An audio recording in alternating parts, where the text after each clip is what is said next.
हे hi guys, welcome back. तो I hope आप लोगों को मज़ा आ रहा होगा। ठीक है, इससे पहले हमारे 11 लेक्चर्स हो चुके हैं, तो उन सब के जो लिंक्स हैं वो मैंने डिस्क्रिप्शन में डाल दिए हैं। तो अगर आपने नहीं देखे हैं तो उन सब टॉपिक्स को देखिए। और आज का हमारा टॉपिक है फाइलोजेनी। तो फाइलोजेनी बेसिकली जो हमने लेक्चर नाइन्थ में, शायद 8 या 9 में हमने पढ़ा था, जो इवोल्यूशंस के हमने टाइप पढ़े थे, तो वहाँ पर मैंने थोड़ा सा इवोल्यूशन के बारे में आपको बताया। तो ये उसी पे एक तरह से ऐड ऑन है। ठीक है, तो हम यहाँ पे एनाजेनेसिस, क्लैडोजेनेसिस, ये सब हम पढ़ेंगे। ठीक है, तो मैंने बता चुका हूँ थोड़ा सा, लेकिन मैं इसको थोड़ा डिटेल में बताना चाहता हूँ क्योंकि हो सकता है इस पर क्वेश्चन पूछ दिया जाए, तो इसलिए मैंने आपको यहाँ पे इसके लिए अलग से एक लेक्चर लिया। ठीक है, तो चलिए शुरू करते हैं फिर। तो फाइलोजेनी, ठीक है, क्या करने जा रहे हैं बेसिकली। फाइलोजेनी का मतलब क्या होता है? फाइलोजेनेटिक ट्री आपने देखा होगा कि कुछ स्पीशीज़ होती हैं, ठीक है, तो उनके कॉमन एंसेस्टर निकालते हैं। तो फाइलोजेनी क्या होता है? Basically it is a kind of study which is based on the evolutionary pattern. ठीक है, इवोल्यूशनरी जो एंसेस्ट्री हमारी कैसी रही है उसके बेस पे जो हम एक ट्री बनाते हैं ना, तो उसको हम फाइलोजेनेटिक ट्री बोलते हैं, और उसी की स्टडी हमारी फाइलोजेनी में आती है। ठीक है, तो मैं यहाँ पे 3-4 तरह की आपको बताऊंगा कि फाइलोजेनी के बेस पे, फाइलोजेनेटिक इवोल्यूशन के बेस पे मैं 3 तरह के आपको ये बताऊंगा। यहाँ पे हम मोनोफाइली पढ़ेंगे। ठीक है, यहाँ पे हम पोलीफाइली पढ़ेंगे। पोली पोलीफाइली, और फिर हम यहाँ पर पैराफाइली पढ़ेंगे। ठीक है, तो ये हम पढ़ेंगे। ठीक है, समझ में आ गया ना क्या मतलब, क्या करने जा रहे हैं? देखो मैं आपको इसको एक डायग्राम से समझाता हूँ। मान लो कि जैसे अगर मैं बोलूँ कि all living beings have common ancestors, obvious ही बात है, जब हमने इवोल्यूशन पढ़ा था तो वहाँ पे हमने देखा कि सिंगल सेल जब बनी थी तो उसी सिंगल सेल से ना पूरा का पूरा डाइवर्जेंट होके वही सिंगल सेल का क्या हुआ कि उससे फिर मान लो जो सिंगल सेल थी फिर वो प्रोकैरियोट यूकैरियोट बनी, उसमें फिर इसमें फर्दर डिवीजन हुआ, ये यूनिसेलुलर मल्टी सेलुलर बने, फिर इसमें फर्दर इवोल्यूशन हुआ तो ये मल्टी सेलुलर में भी धीरे धीरे पोरीफेरन बने, फिर उसके बाद वो पूरा एक स्टेज है ना एनिमल किंगडम वाला, लास्ट में जाके आपके मैमल्स बने। ठीक है, तो अगर मैं बोलूँ कि all living being have common ancestor तो हाँ, फिर मैं बोलूँ all mammals have common ancestor तो हाँ, फिर मैं बोलूँ all vertebrates have common ancestor तो हाँ। तो इस टाइप का जो इवोल्यूशन होता है ना, जिसका मतलब एक कॉमन एंसेस्ट्री से चला हुआ आ रहा है, तो हम उसको मोनोफाइली बोलते हैं। ठीक है, तो देखो मैं यहाँ पे 2-3 जनरेशन लेके आपको समझाता हूँ। देखो मान लो कि यहाँ पे था, ठीक है, तो ये मैंने 2 ले लिया। ठीक है, ये कॉमन एंसेस्टर था यहाँ पे, this is a common ancestor. Okay, तो इस कॉमन एंसेस्टर से 2 वो निकले, इसकी 2 ब्रांच निकली। ठीक है, अब मान लो इसमें जो था इसमें फर्दर डिवीजन हुआ और इससे भी 2 ब्रांच निकली। ठीक है, तो मान लो एक तो ये निकल गई, ये पूरी एक ही रही, इसमें डिवीजन नहीं हुआ, ये एक ही बन गई, मान लो इसको ए मान लेते हैं। ये जो दूसरी वाली थी मान लो इसमें डिवीजन हो गया, तो इसमें डिवीजन हो गया आगे चल के 2 में बढ़ गई। ठीक है, तो मान लो ये इसकी एक बी बन गई और ये सी बन गई। ठीक है, तो इन बी और सी के लिए ये कॉमन एंसेस्टर हो गया, और अगर तीनों के लिए बोलूँ तो तीनों के लिए ये कॉमन एंसेस्टर हो गया। समझ रहे हो ना मेरी बात आप? Common ancestor of A, B और सी। भाई इन तीनों का कॉमन एंसेस्टर तो ये हो गया ना, और इन दोनों का कॉमन एंसेस्टर ये हो गया। ठीक है, जो यहाँ पर डिवीजन हुआ। फिर इसी तरह से मैं यहाँ पे देखता हूँ कि यहाँ पे मान लो डिवीजन हुआ होगा, और डिवीजन होके मान लो ये 2 में बढ़ गया। ठीक है, तो मान लो इसमें जो डिवीजन हुआ ये एक ही तरह ही रह गया, डी रह गया, इसमें कोई फर्दर डिवीजन नहीं हुआ। लेकिन यहाँ पर जो दोबारा से डिवीजन हुआ तो इसकी तरह ये भी मान लो 2 में बढ़ गया। ठीक है, तो मान लो ये ई हो गया, ये एफ हो गया, तो ई और एफ का कॉमन एंसेस्टर कौन हो गया? ये हो गया। So it is common ancestor of E and F. ठीक है, और ये क्या हो गया आपका? ये कॉमन एंसेस्टर हो गया आपका कॉमन एंसेस्टर ऑफ डी, ई और एफ। इन तीनों का कॉमन एंसेस्टर हो गया। और ये किसका कॉमन एंसेस्टर हो गया? इन सब का common ancestor of A, B, C, D, E, F. समझ रहे हो मेरी बात? तो मैं एक तरह से आपको, मतलब मैंने 3-4 जनरेशन में आपको ये बता दिया कि क्या क्या है। तो अब मैं इसी में आपको ये तीनों टर्म क्लियर कर दूंगा कि मोनोफाइली क्या होता है, पॉलीफाइली क्या होता है, पैराफाइली क्या होता है। ठीक है, तो देखो जब एक इवोल्यूशन उस तरह से हो रहा हो कि पूरा का पूरा एक ही, मतलब उसके कॉमन एंसेस्टर रहे हो, मतलब जो डिसेंडेंट है उनका एक कॉमन एंसेस्टर रहा हो, तो हम उसको बोलते हैं मोनोफाइली। ठीक है, मतलब ये बहुत पीछे जाके मतलब पीछे इनके कॉमन एंसेस्टर थे ना, तो ज़्यादा पीछे जाके नहीं, मतलब 1 या 2 जनरेशन पीछे अगर आप जाओ तो अगर उनके कॉमन एंसेस्टर है तो आप उसको क्या बोलोगे? मोनोफाइली बोलोगे। ठीक है, तो मान लो डी, ई और एफ, मैं इसको मोनोफाइली बोल सकता हूँ? हाँ बोल सकता हूँ, क्योंकि इन सबके कॉमन एंसेस्टर कौन है? ये है। मान लो इसको एक्स मान लेते हैं, ठीक है। तो मैं यहाँ पे ऐसे बता देता हूँ, तो ये आपका दिस इज मोनोफाइलेटिक इवोल्यूशन, ठीक है। या टैक्सॉन बोलते हैं, ठीक है, एक टैक्सॉन भी बोल देते हैं। अभी हम इंग्लिश में लिखेंगे इसको, बट आप बेसिकली ये समझ लो कि वो टैक्सा, वो मेंबर्स जो कॉमन एंसेस्टर रखते हैं एक या दो जनरेशन के पीछे, ठीक है। तो उसके जितने भी एंसेस्टर होंगे ना, मान लो यहाँ पे डी की जगह ई, एफ, जी, एच, आई, जे होते, तो यहाँ से जब मैं कॉमन कंसिडर कर रहा हूँ ना, तो यहाँ पे जितने भी इसके एंसेस्टर होते हैं ना एक्स के, तो वो सब एक मोनोफाइलेटिक ग्रुप में आते हैं, ठीक है। तो इसके एग्जाम्पल होते हैं जो वर्टिब्रेट्स हैं ना, उनके कॉमन एंसेस्टर हैं, जो मैमल्स हैं उनके कॉमन एंसेस्टर हैं। तो उस टाइप के जो एवोल्यूशन हुआ है हमारा, उस टाइप के जो टैक्साज हैं वो आपके मोनोफाइलेटिक में आ जाते हैं, ठीक है। तो आई होप ये क्लियर हो गया होगा।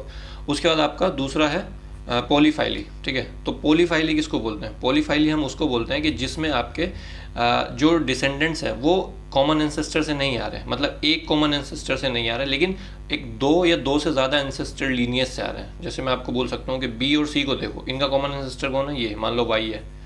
बी और सी का कॉमन एंसेस्टर कौन है? वाई है। और अगर मैं डी का देखूँ तो डी का कॉमन एंसेस्टर कौन है? डी का मतलब एंसेस्टर क्या है? एक्स है। डी का एंसेस्टर एक्स है। बट ये एक्स और वाई जो है ना, बहुत पीछे जाके इनका कॉमन एंसेस्टर आ रहा है, ठीक है। तो जब ऐसा इवोल्यूशन होता है, जब ऐसा इवोल्यूशन जिसमें दो या दो से ज़्यादा एंसेस्टर लीनियज हों, ठीक है, बेसिकली ये जो स्पीशीज़ है ना, ये कन्वर्जेंट इवोल्यूशन करके आई होंगी, ठीक है। तो ये अलग टाइप की स्पीशीज़ थी, ये अलग थी, बट इनका जो मोड है, जैसे मान लो बैट है और जो एव्स है, तो बैट मैमल है और एव्स बर्ड्स हैं, तो वो एक तरह से पॉलीफाइलेटिक में आते हैं, ठीक है। काम दोनों का सेम है, कन्वर्जेंट इवोल्यूशन का काम कर रहा है, तो इसको हम बोल देते हैं पॉलीफाइलेटिक इवोल्यूशन, ठीक है। तो ये पॉलीफाइलेटिक हो गया। उसके बाद लास्ट बचा आपका पैराफाइलेटिक, ठीक है, ये पैराफाइलेटिक। तो पैराफाइलेटिक इवोल्यूशन किसको बोलते हैं? ऐसे बोलो कि वो ग्रुप ऑफ ऑर्गेनिज्म जिनका कॉमन एंसेस्टर तो है, लेकिन वो कॉमन एंसेस्टर सारे के सारे जो डिसेंडेंट हैं उनको इंक्लूड नहीं कर रहा। बट अगर मैं बोलूँ कि सारे के सारे एंसेस्टर इंक्लूड कर लेगा वो डिसेंडेंट, तो आप उसको क्या बोलोगे? मोनोफाइलेटिक बोलोगे। अगर वो सारे के सारे एंसेस्टर इंक्लूड नहीं कर रहा है, मान लो ये है, जैसे इसको हम देते हैं, इनका कॉमन एंसेस्टर मान लो ये जेड है, जेड इन सब तीनों का कॉमन एंसेस्टर था, बट मैं इसमें से मान लो सिर्फ ए और बी को ले रहा हूँ, ठीक है। तो ए और बी को ले रहा हूँ, पूरे सारे नहीं ले रहा हूँ। तो जब हम उन ऑर्गेनिज्म को इंक्लूड करते हैं जिनकी कॉमन एंसेस्ट्री एक या दो लीनियज पीछे जाके जब देखें, तो आप एक या दो लीनियज पीछे जाके जब देखो तो लेकिन आप उनके सारे के सारे डिसेंडेंट्स जो हैं उनको इंक्लूड ना करो, तो ऐसे इवोल्यूशन को हम बोलते हैं पैराफाइलेटिक। क्या बोलते हैं? पैराफाइलेटिक, ठीक है। क्लियर हो गया? तो मोनो मतलब जितने भी लीनिएज में डिसेंडेंट है सबको लेना है। पॉलीफाइलेटिक मतलब अलग अलग लीनिएज, जो एंसेस्टर लीनिएज है, अलग अलग लीनिएज के जो डिसेंडेंट है उनको लेना है। और पैराफाइलेटिक मतलब जो एक ही लीनिएज है बट उसके सारे डिसेंडेंट नहीं लेना है, तो दैट इज़ पैराफाइलेटिक। तो ये जो मैंने आपको जितना भी बोला है, इसमें आपका जो पॉलीफाइलेटिक है इसमें आर्थ्रोपोड का एग्जाम्पल आता है, ठीक है। और इसमें जो आपका पैराफाइलेटिक है इसमें जो रेप्टिलिया क्लास है उसका एग्जाम्पल आता है। तो जो मैंने आपको ये बोला यही आपको इंग्लिश में लिखना है। तो चलो फटाफट लिखते हैं इसको।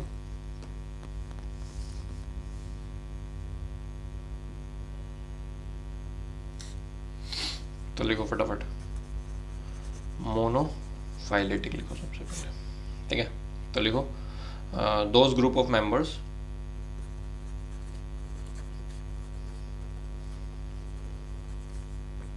that have descendants from a common ancestor, ठीक है। तो ये मोनोफाइलेटिक हो गया, कॉमन एंसेस्टर्स है ना। तो इसमें आप लिख लो कि a monophyletic taxon includes all descendants of a single ancestor and no other organism, ठीक है। तो इनके अलावा कोई अदर ऑर्गेनिज्म नहीं है आपका, ठीक है।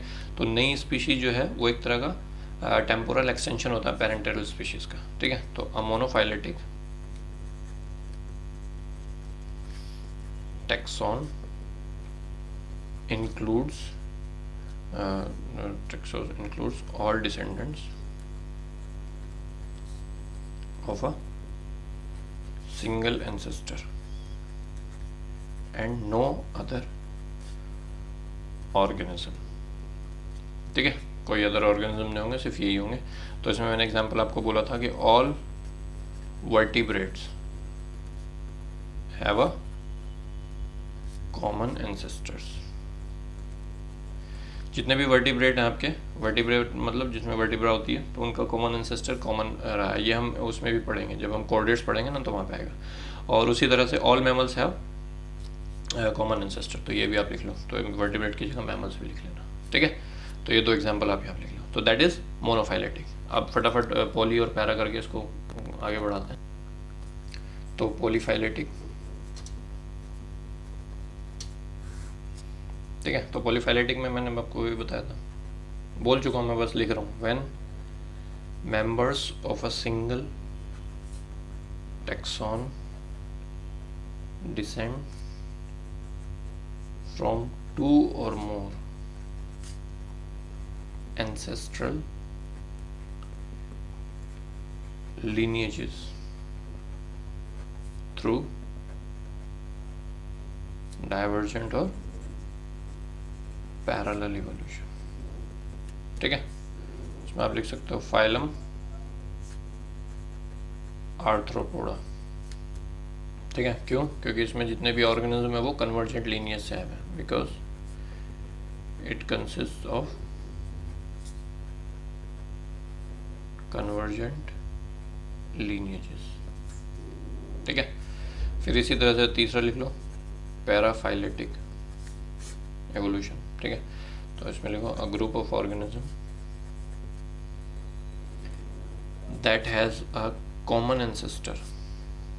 इसमें भी कॉमन एंसेस्टर होता है, लेकिन सबको इंक्लूड करते हैं क्या? नहीं करते हैं। But does not include all the descendants of that ancestor, ठीक है। तो इसमें आप एग्जांपल लिख सकते हो क्लास रेप्टिलिया। रेप्टिलिया क्यों? क्योंकि जो रेप्टिलिया का जब इवोल्यूशन हुआ था तो उसने उसके जो मतलब वो जो ग्रुप है ना, उसमें सारे के सारे डिसेंडेंट इंक्लूड नहीं किए गए थे, because it does not include all the descendants of its common ancestors, ठीक है। तो वो डायग्राम जो मैंने बनाई थी वो, और ये बेसिक से कुछ है, ठीक है। फिर थोड़ा सा मैं और फाइलोजेनी में 2 तरह से और हम पढ़ते हैं, एनाजेनेसिस और क्लैडोजेनेसिस। तो एनाजेनेसिस, क्लैडोजेनेसिस एबीसी से रिलेटेड, और स्टेसोजेनेसिस,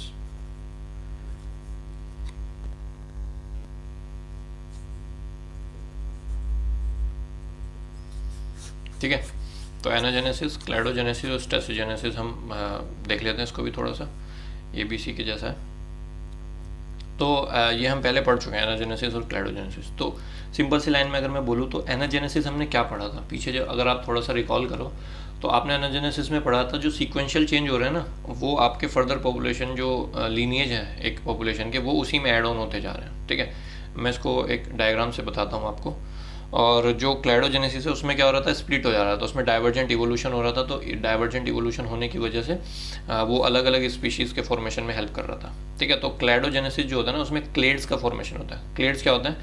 क्लेड एक ग्रुप ऑफ जो कॉमन एंसेस्टर होता है ना, मतलब वो ऑर्गेनिज्म जिनके कॉमन एंसेस्टर रहे हों, है ना, और उसमें सारे के सारे डिसेंडेंट अगर आपने इंक्लूड कर लिया तो उसको क्लेड बोलते हैं। तो यही तो मोनोफाइलेटिक टैक्सॉन होता है, तो वो है, ओके। उसके बाद स्टेसिजेनेसिस, इसमें कुछ नहीं हुआ, इसमें मतलब एक ऑर्गेनिज्म था, ये ऐसे कैसे ही चलता जा रहा है, इसमें कोई चेंज नहीं आया, ये हुआ आपका स्टेसिजेनेसिस, ठीक है।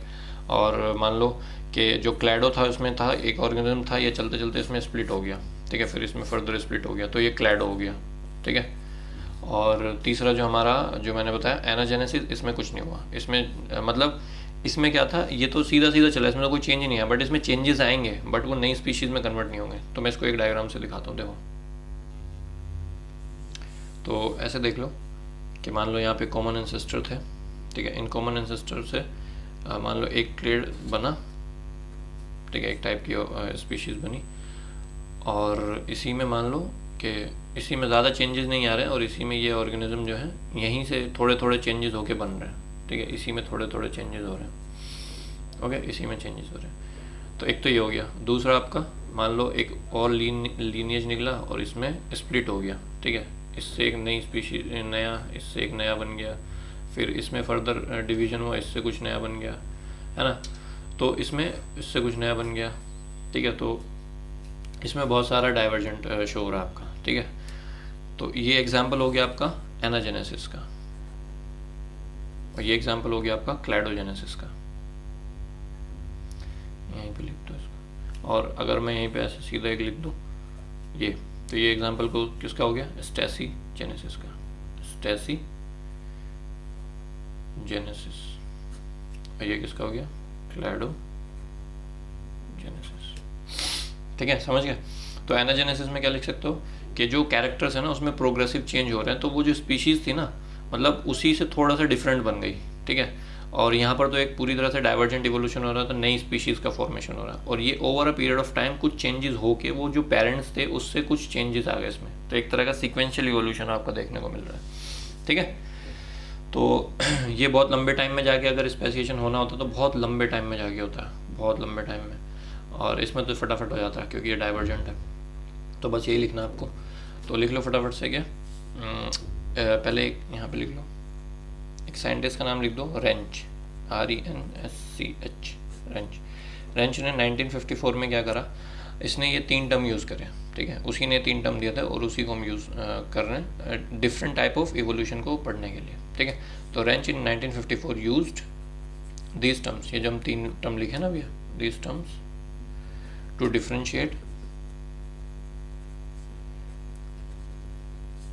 वेरियस टाइप्स ऑफ एवोल्यूशन, ठीक है। तो उसने किया, फटाफट से देख लेते हैं, 4-5 पॉइंट लिख लेते हैं सबके बारे में। एनाजेनेसिस के बारे में लिख लो पहले, तो फटाफट लिखो, it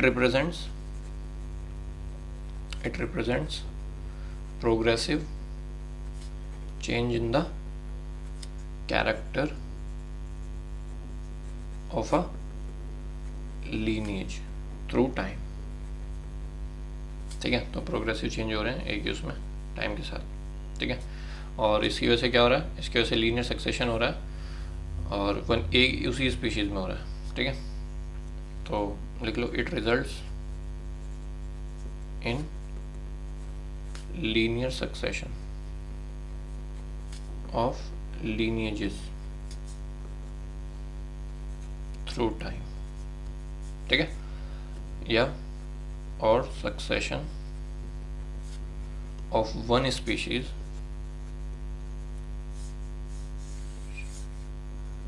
by other in due course of time, ठीक है। और अगर हुआ भी तो बहुत लंबे टाइम में जाके हुआ। फिर उसके बाद फिर ऐसे इसमें ब्रांचिंग है क्या, ब्रांचिंग तो इसमें नहीं है, तो ये भी लिख सकते हो, it is characterised by replacement of one lineage, replacement of one lineage by another in absence of branching, ठीक है। तो ब्रांचिंग नहीं है, तो मान लो जो ये पेरेंट्स थे तो इनमें कुछ चेंजेस आए टाइम के साथ, तो फिर ये जो थे ये चले गए और फिर यही रह गए, ठीक है। फिर ऐसी इनमें कुछ टाइम के साथ चेंजेस आए, ये बहुत ही लंबे टाइम में जाके होता है, ठीक है। फिर ये चले गए, फिर ये रह गए, तो ऐसे हो रहा है, ठीक है। और ये क्यों हो रहा है, क्योंकि जो ऑर्गेनिज्म है वो इन्वायरमेंट के हिसाब से अपने आप को अडेप्ट कर रहे हैं और अपने पेरेंट्स से, अपने एंसेस्टर से बेटर एबिलिटी रखते हैं उसको, मतलब जो इन्वायरमेंट है उसको सक्सीड करने के लिए। तो ये भी लिख लो, it creates organisms with novel features, ठीक है, and abilities beyond their ancestors, beyond their ancestor, ठीक है। तो ये एनाजेनेसिस में इतना बहुत है, क्वेश्चन आया तो आप अच्छे से लिख दोगे। देन क्लैडोजेनेसिस लिख लो, क्लैडोजेनेसिस। तो क्लैडोजेनेसिस में क्या हो रहा है, एक तरह का डाइवर्जेंट इवोल्यूशन है, अलग अलग स्पीशीज ही बन जा रही है कुछ टाइम बाद, ठीक है। बहुत सारे लीनिएज हैं और लीनिएज की वजह से आपका क्लैडोजेनेसिस हो रही है, और क्लैडोजेनेसिस होने के बाद अलग अलग क्लेड्स बन रहे हैं। क्लेड्स मतलब ये अलग टाइप का मोनोफाइलेटिक ग्रुप बन जाएगा, ये अलग टाइप का बन जाएगा, अलग टाइप का बन जाएगा, ठीक है। तो ये सब हो रहा, तो ये लिख लो, it represents divergent evolution in which parental lineage branches into several lineages, ठीक है। तो जो पेरेंटल लीनियज है उसकी ब्रांचिंग हो गई सेवरल लीनियजेस में, ओके। और फिर क्या हुआ, फिर इसी की वजह से आपका क्लेड्स फॉर्मेशन हो गया। It leads to clades formation. Clades होता क्या है, क्लेड्स के लिए भी एक लाइन लिख लो। तो क्लेड्स लिख लो कि a group of organism that includes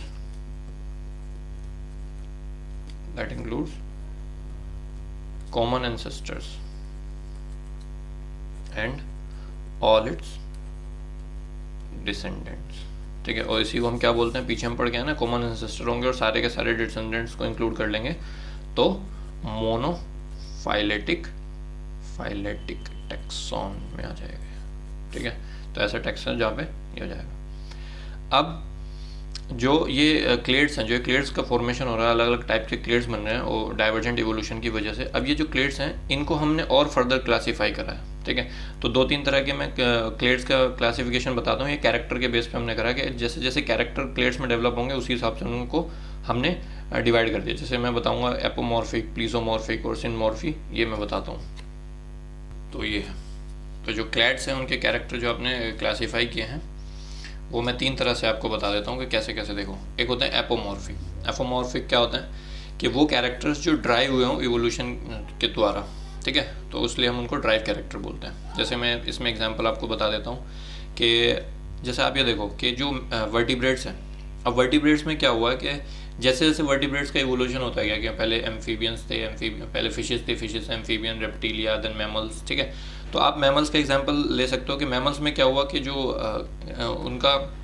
उनकी बॉडी में फर आ गए, उनकी बॉडी में मेमोरी ग्लैंड्स आ गए जो कि पहले एब्सेंट थे एम्फीबियन और रेप्टिलिया में, ठीक है। तो ये एक एग्जांपल आप दे सकते हो एपोमॉर्फिक के, क्योंकि कैरेक्टर ड्राइव हुए हैं इन्वायरमेंट में, जो पहले से नहीं थे वो बाद में आए हैं।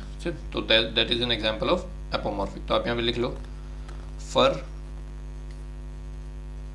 मेमोरी ग्लैंड्स इन मैमल, मतलब presence of fur mammary gland in mammals, ठीक है। they were absent in other vertebrates, ठीक है। तो apomorphic is derived characters which are derived by evolution की वजह से ड्राइव हुए हैं और इसलिए हम उनको ड्राइव कैरेक्टर बोल रहे हैं। जैसे एग्जांपल जो मेमोरी ग्लैंड्स और फर थे वो आपके reptilia, other vertebrates like reptilia, amphibians, इनमें नहीं थे और ये आपके मैमल्स में आ गए, तो इसको हम एक तरह का एपोमॉर्फिक इवोल्यूशन बोलते हैं, ठीक है, या एपोमॉर्फिक कैरेक्टर बोलते हैं। देन आपका सेकंड है प्लीजोमॉर्फिक।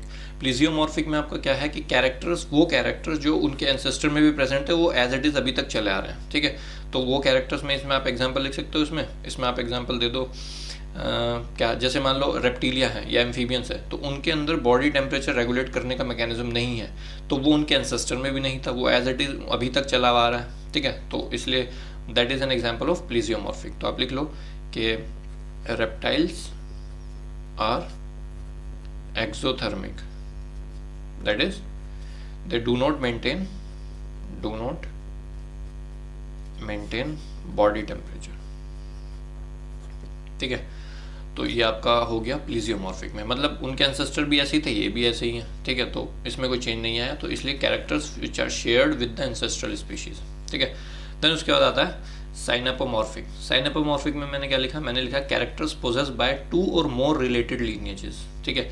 2 या 2 से ज़्यादा रिलेटेड लीनिएजेस में वो कैरेक्टर प्रेजेंट है ऑफ सेम फिनोटिपिक कैरेक्टर, मतलब दिखने में एक जैसे हैं, ठीक है। और चाहो तो इसमें आगे लिख लो which are derived from a different but homologous character in the lineage, ठीक है। मतलब वो फिनोटिपिक से समझ गए ना, एग्जाम्पल से बताता हूँ। देखो जैसे आप फ्रॉग देख लो, क्रोकोडाइल देख लो, या प्लेटिपस देख लो, या एलिफेंट भी ले लो, क्या कॉमन दिख रहा है इनमें, कुछ कॉमन दिख रहा है, इसके भी 4 पैर होते हैं, इसके भी 4 पैर होते हैं, इसके भी 4, इसके भी 4। तो क्या कह सकता हूँ मैं कि ये इनके चारों के मतलब 4 4 लेग्स हैं, दे हैव 4 लेग्स। तो ये एक तरह से क्या हो गया कि ये जो स्टेटमेंट है इसको जस्टिफाई कर रहा है, कैरेक्टर्स पोजेस बाय 2 और मोर रिलेटेड लीनिएजेस। अब ये रिलेटेड लीनिएजेस हैं कि नहीं है, क्योंकि ये एम्फीबिया है, ये रेप्टिलिया है, ये मैमल्स हैं, दोनों ये मैमल्स हैं।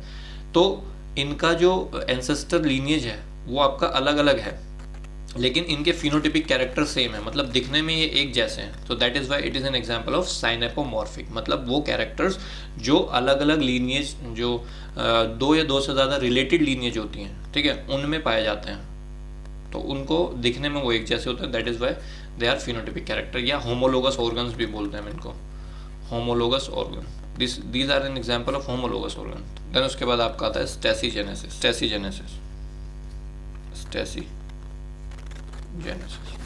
स्टेसिजेनेसिस में तो मैंने आपको बोला कि एक ही जो स्पीशीज थी वो चली आ रही, कोई ना उसमें स्प्लिट हुआ, ना कोई चेंज हुआ, ठीक है, और अनचेंज है वो एक तरह से। तो आप यही लिख लो, a condition in which lineages neither split nor changes, ठीक है, but persist unchanged, जैसी है वैसी की वैसी चली आ रही। जैसे एग्जांपल ले लो, हम वर्टिब्रेट में पढ़ेंगे स्फेनोडोन, नाम आपने सुना होगा। तो स्फेनोडोन जैसा मिलियन ऑफ ईयर अगो पाया जाता था ना, आज भी वैसा ही है। ये रेप्टिलिया का एग्जांपल है। या आप टर्टल्स भी ले सकते हो, तो टर्टल्स भी पहले से ऐसे ही पाया जाता है और आज भी वो ऐसे ही हैं, उनमें कोई चेंजेस नहीं देखने को मिला है सच में, ठीक है। तो these are an example of stasigenesis. तो ये हमारा टॉपिक था छोटा सा, ठीक है, तो मैंने आपको बता दिया। तो इसमें अगर किसी तरह का कोई डाउट हो तो आप पूछ सकते हैं, और अगर आपको पसंद आ रहा है तो लाइक शेयर सब्सक्राइब करें, और थैंक यू।